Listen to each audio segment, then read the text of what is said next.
Hi, my name is Raj, and I've been a member in Trinity since 2016.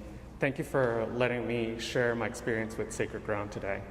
If I had to sum up what I'm going to talk about today, I would say lead with curiosity so you can act with compassion.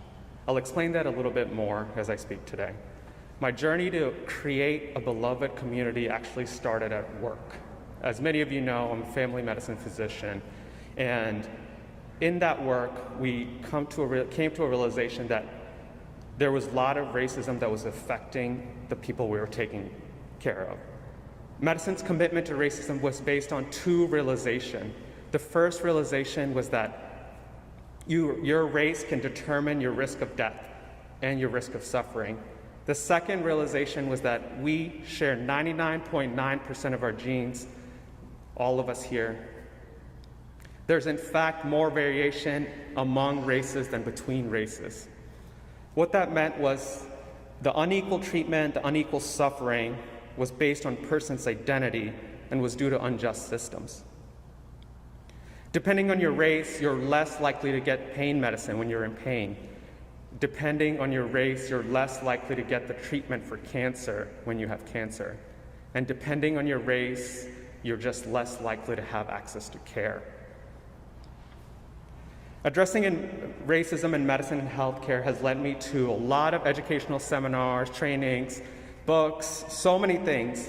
And as many of you know, I have a 14-month-old who has boundless energy and needs my endless attention. Still, I decided to participate in Sacred Ground. Despite my busyness and experience working on health equity in medicine, I still chose to participate in Sacred Ground because it was a commitment worth making for me. First, I felt the need to connect my work to God and this congregation. Second, I learned along the way to acknowledge what I don't know. And there's always room to learn more. Sacred Ground was a commitment worth making for me. Sacred Ground was a way to learn more about our country's history and our individual stories at the same time, the stories of the people in this very church. I really do believe acknowledging our country's histories and our own past experience is the first step in creating a beloved community, because that's the only way we can come together with a shared understanding of where we've been and where we need to go.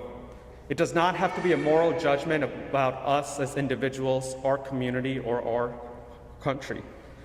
So I invite you to lead with curiosity and make that commitment. When I took the course as expected, I learned a lot. I learned about our country's history, and it's not from crazy sources that you've never heard of, but it was PBS documentaries. Things that I actually hadn't learned in elementary school, middle school, high school, college. Surprisingly, some of you may have, but many I had not.